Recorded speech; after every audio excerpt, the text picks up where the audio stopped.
नमस्कार, सुप्रभात। मैं नितिन कुमार राधे कृष्णा यूट्यूब चैनल में एक बार फिर से आप लोगों का स्वागत है।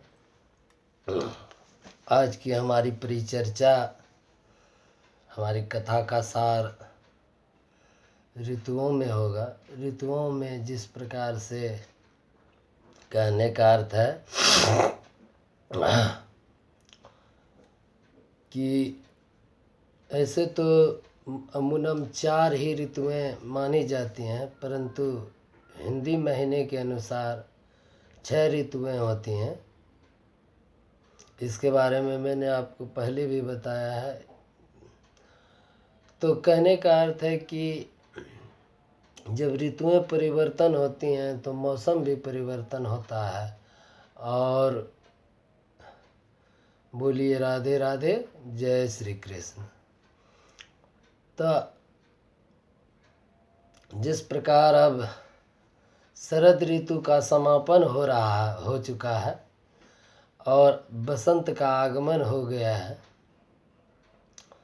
माघ महीने के शुक्ल पक्ष की प्रथम तिथि से बसंत का आगमन हो जाता है। बसंत का आगमन होने का अर्थ होता है कि ये ठंड धीरे धीरे चला जाता है और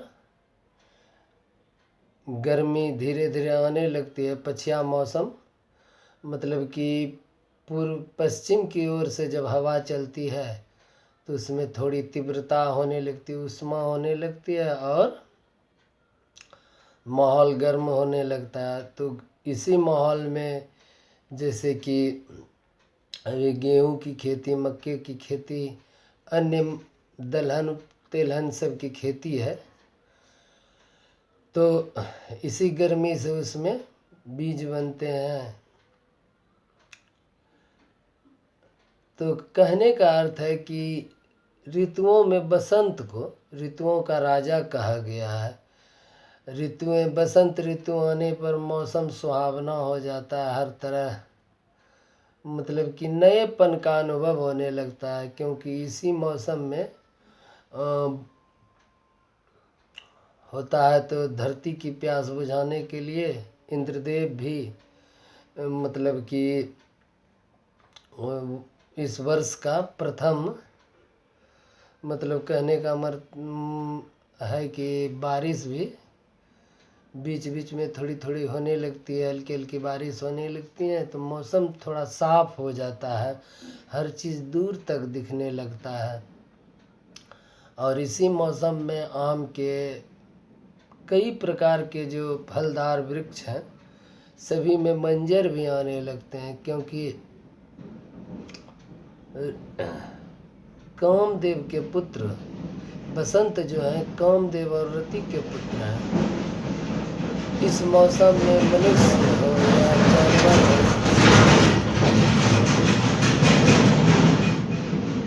सभी के अंदर काम की भावना मतलब कि भावनाओं का अंदर से मतलब कि उत्सर्जन होता है। तो इस मौसम में हर चीज़ में मतलब कि जानवर भी, गाय भैंस सभी मतलब कि गर्भ धारण करती हैं, स्त्रियां भी गर्भ धारण करती हैं, बहुत तरह की। और फल में भी नए नए वृक्ष आते हैं, जिस प्रकार से वृक्ष में भी नए नए फल आने लगते हैं, मंजर का मौसम आने लगता है, क्योंकि मौसम का जो परिवर्तन होता है। बोलिए राधे राधे। तो पछिया जो है ना, मतलब कहने का अर्थ है कि जब गर्मी हल्की हल्की होने लगती है तो मंजर, आम के पौधे हों या अन्य कोई भी फलदार वृक्ष हो, अमरूद हो, सब मतलब कि फल आने लगते हैं। तो इसलिए मतलब कि मौसमों में मतलब ऋतुओं में बसंत को ऋतुओं का राजा कहा गया। और श्रीमद् भागवत गीता में भगवान श्री कृष्ण भी बताते हैं कि जब 11वें अध्याय में वह अपने बारे में बताते हैं तो उसमें कहते हैं कि ऋतुओं में बसंत मैं ही हूँ। तो ऐसा हमारे कहने का अर्थ है कि और इसी में भगवान स्वयं चैत मास के शुक्ल पक्ष की नवमी की तिथि को जन्म लेते हैं और एक तरह से ये बसंत उत्सव के रूप में मनाया जाता है, क्योंकि इसमें कई प्रकार के, जैसे कि आज से ठीक 5 दिन बाद सरस्वती पूजा, मतलब कि माता सरस्वती बसंत पंचमी के ही रोज सृष्टि में आई थी महादेव जी के द्वारा। इसकी कथा मैंने आपको पहले भी बताई है। बोलिए राधे राधे। तो भगवान ब्रह्मा की संगनी माता सरस्वती का भी पदार्पण सृष्टि में बसंत पंचमी के ही रोज हुआ है, ऐसी मान्यता है। और इस बार ऐसा संयोग बन रहा है कि बोलिए राधे राधे, कि मतलब कि सरस्वती पूजा और गणतंत्र दिवस दोनों एक ही दिन 26 अंग्रेजी माह के अनुसार 26 तारीख को ही दोनों एक साथ ही होने जा रहे हैं। और कई देश के कई जगहों पर मतलब कि बसंत ऋतु को बसंत उत्सव के रूप में मनाया जाता है। बड़े बड़े दुकान मॉल्स में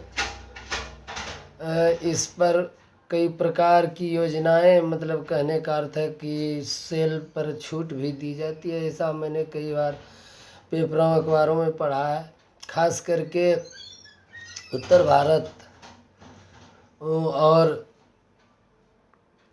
सब में मतलब कि बसंत उत्सव को बड़ी अच्छे तरीके से मनाया जाता है। जैसे हरियाणा, पंजाब वगैरह वगैरह जगहों में बसंत को उत्सव के रूप में मनाया जाता है, क्योंकि मतलब कि अत्याधिक, जैसे उत्तर भारत में, मतलब हम लोग तो जिस प्रकार से मध्य भारत में हैं, तो उत्तर भारत में ठंड कड़ाके की ठंड पड़ती है। तो धीरे धीरे इसी मौसम में, बसंत के मौसम में, वहाँ धीरे धीरे गर्मी आने लगती है ना, तो उन्हें ठंड से राहत मिलती है। और इसी मौसम में खास करके उत्तराखंड, कश्मीर सब में बर्फ़ को देखने के लिए सैलानी दूर दूर से आते हैं, दक्षिण भारत के और कई अन्य देशों के भी लोग वहाँ पर पहुँचते हैं। वहाँ का नज़ारा बड़ा ही मनोरम और सुंदर होता है। और वहाँ पर जैसे उत्तराखंड को देवभूमि कही जाती है, वहाँ पर स्वयं देवादिदेव महादेव और भगवान श्री हरि दोनों ही विराजमान हैं। गंगोत्री, यमुनोत्री और केदारनाथ, बद्रीनाथ के रूप में भगवान स्वयं वहाँ विराजमान हैं। तो इस लेकर वहाँ की छटा आभा बड़ी सुंदर है। अभी तक हमें इस बात, मतलब कहने का अर्थ है कि हमें अभी तक वहाँ देवभूमि उत्तराखंड जाने का मौका नहीं मिला है। तो लेकिन हमने जो किताबों में, पुस्तकों में पढ़ा है वहाँ के बारे में, इससे लगता है कि बड़ा ही मनोरम स्थान है और बड़ी ही सुंदर जगह होगी। तो कहने का अर्थ है कि बसंत को उत्सव के रूप में मनाया जाता है। और इस बार सरस्वती पूजा और 26 जनवरी जो कि गणतंत्र दिवस के रूप में मनाया जाता है हमारे देश में।